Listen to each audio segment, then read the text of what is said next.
Hello, ladies and gentlemen. Good morning, good afternoon, and good evening. I'm here to bring you a new game called Kenshi.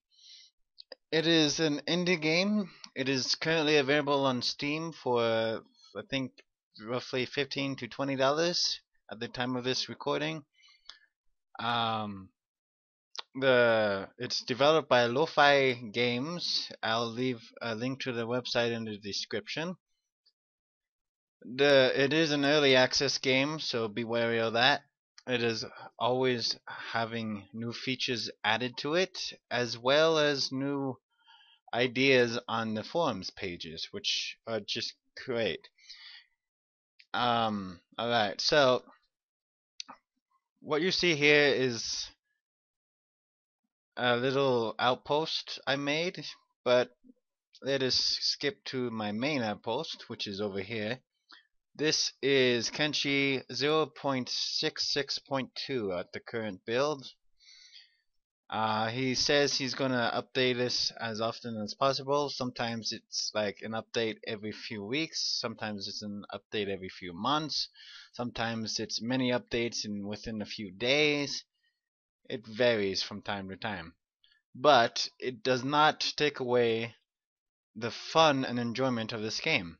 I am very excited for this game when it's finally finished, because all the features that are said to be in a final finished project will be out numerous and outgoing, just completely spontaneous.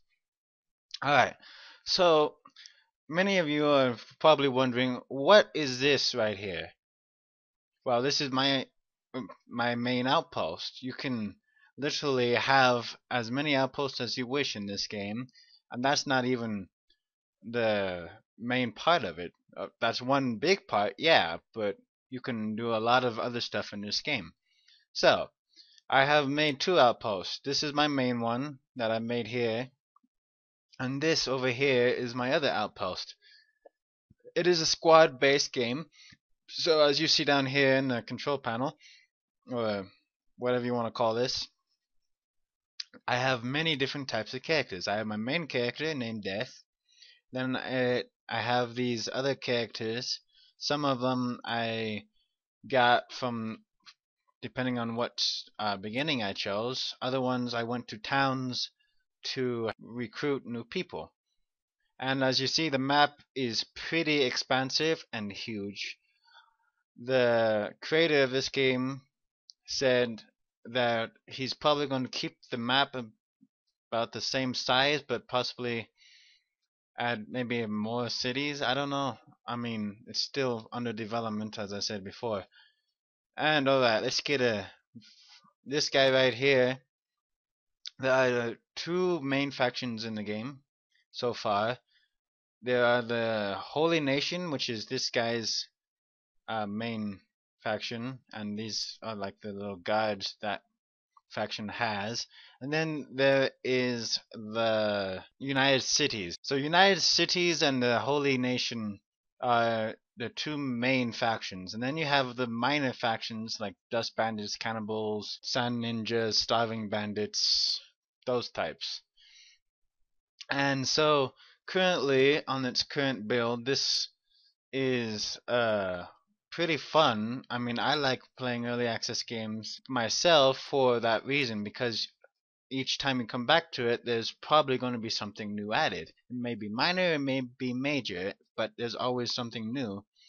And when this game is finally out of the development and is actually completely done, there are going to be a lot more features, such as like joining armies. You can have outposts like this, but being able to pay NPC guards or have village people come and live in your outpost and pay your taxes and stuff. There's still a lot of stuff that can be added to this game, and the creator, Chris, I believe, is working his butt off on doing so with feedback and stuff, and he has done such a great job so far. I've been playing Kenshi for quite a while. The first time I saw Kenshi, I picked it up for about $5 to $10, and I was in its 0.44 build.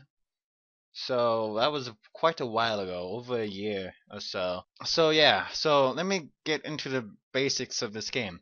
This right here, the health, this health system right here, you have your blood, the head, the chest, stomach, and all your other major limbs and body parts. The blood is what if the blood goes down into the negatives, you will start to bleed to death.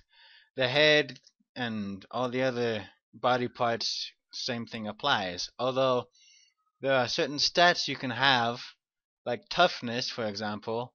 Your KO point will increase the higher this toughness skill is. So this guy, my main guy's toughness is 23. So his KO point is negative 26. And his damage resistance is negative 0.26. So the higher the toughness, the less damage you'll probably take. And for this guy, however, this guy is a beast. He is my main fighter, my main soldier. I named him Captain John because he is the skill level of a captain. He knows what's what. And John, I named him after my brother, so what can I do? Alright, so the carry weight with his strength.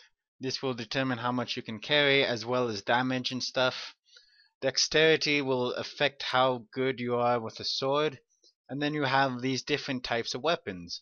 These three right now are not implemented in the game, but Chris has said that they will soon be added within the next few updates.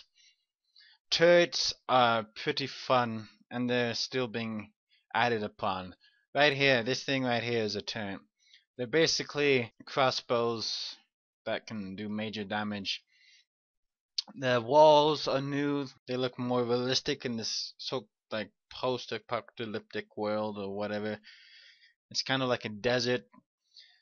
This is a samurai-styled game, which is one reason I love it. I love samurai.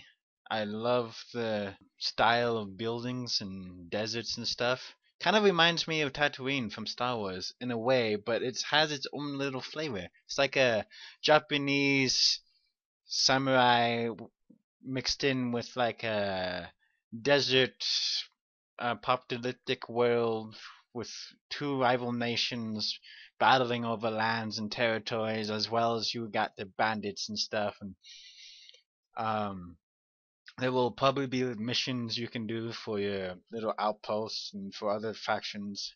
You can become diplomatic with certain like sand ninjas and bandits and stuff. You can become a bounty hunter. The possibilities in this game are endless. And here I go ranting on about stuff. The battle system in this is really quite interesting. I have not seen anything else like it. I mean, it is. Some people could call it a turn-based kind of strategy, but it's kind of hard to say that because while it is kind of turn-based, it's not what you think with like normal turn-based games. It's basically on a second timer where like you attack an enemy, they attack you back in like the 0.01 seconds or whatever. After so many seconds, they'll attack again. Which brings me to this next melee attack and defense. So these things are important to level up if you want to survive. Basic thing, as well as field medic. And possibly athletics, depending on what your stats are. So, basically the melee attack or melee, however you prefer, will decide how often you attack your target. So if this thing is high, your character will attack that enemy target quite frequently. Then melee defense or melee defense will be the same way, except it will be how often you defend. So if this thing is very high, you will be blocking many attacks even if you're outnumbered. The dexterity will also influence this. So dexterity, melee attack, and melee defense, Those three are pretty important. Now the weapon skills determine how well you use a weapon and how much damage you can do with that weapon. Since this guy, Weke or Weak or however if you want to say it, he's pretty good with sabers, with any saber type weapons, so he's going to do the most damage with sabers. Although katanas, he is sort of good with those, he won't do as much damage with katanas as he will sabers. But for John, or Captain John, however, he's going to do the most damage with hacker weapons, which are basically heavy axe bladed weapons, and it gives you a description on what they are. And here's what the hacker class looks like, katana class, more katana, and you have armor, of course, which you can produce from your own outpost, or you can go and purchase it from some city. Now, the main currency in this game is cats. Cat, what? It's like Catans, cats, something along those lines. So yeah, that's what that stands for. Let us see if we can get a fight going somewhere, shall we? There's usually bandits hiding somewhere. So, bandits, after you build or you start building your outpost, however big or whatever, bandits will start to raid it. This recent patch, I believe, he cut down the amount of bandits that will attack your outpost, but I believe that is only temporary and probably will change sometime in the future. So, there's the animations, the sounds, the environment. He even has plants and everything. More and more features are being added. So by the time this video is up, and possibly by the time you watch it, the features might have changed, or may not change, depending on how fast the updates come out, and depends on when you see this. So let's go and find some bandits. I may cut away for this, and if I don't find any bandits soon.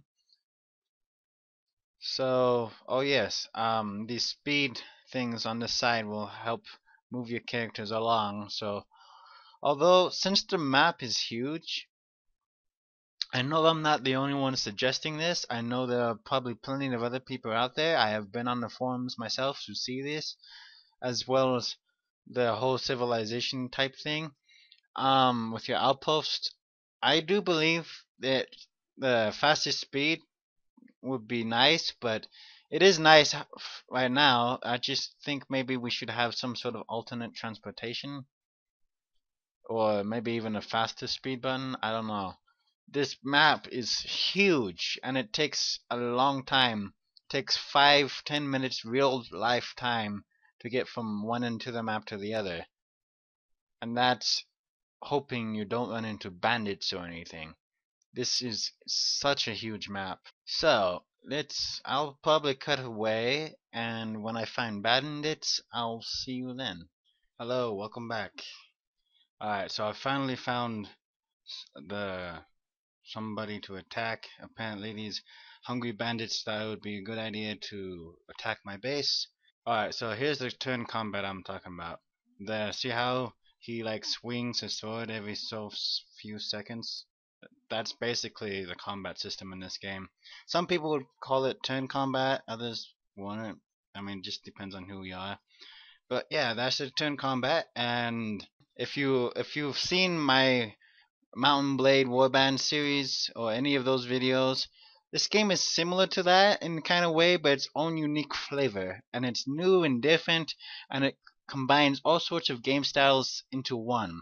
At least that's the main goal of what he's trying to do. So, if I would recommend this game to anyone who loves the Warband series, because it is difficult, it is challenging, it is brutal, like that game series, like the game Warband and the Mountain Blade franchise. but at the same time, it's different. It's new. It has a samurai type-ish style to it. It's its own creation, and you can do all sorts of different stuff within your outposts. You can build wheat, and you can make rum, you can cook stuff, you can make flour, you can have your own little mining operations to make materials such as steel and building materials. Building materials are what they say they're going to do. They build stuff in this build panel. And the research is the most important thing in this game. I right now do not have any research available since currently I have researched all I can, although I am sure that will change pretty soon. So, I would definitely recommend checking this game out. For me, it is well worth the money, but you may not like it. So here's this general generic review of it. So until next episode and next time I see you, I say peace out and have a good day, good morning, good evening.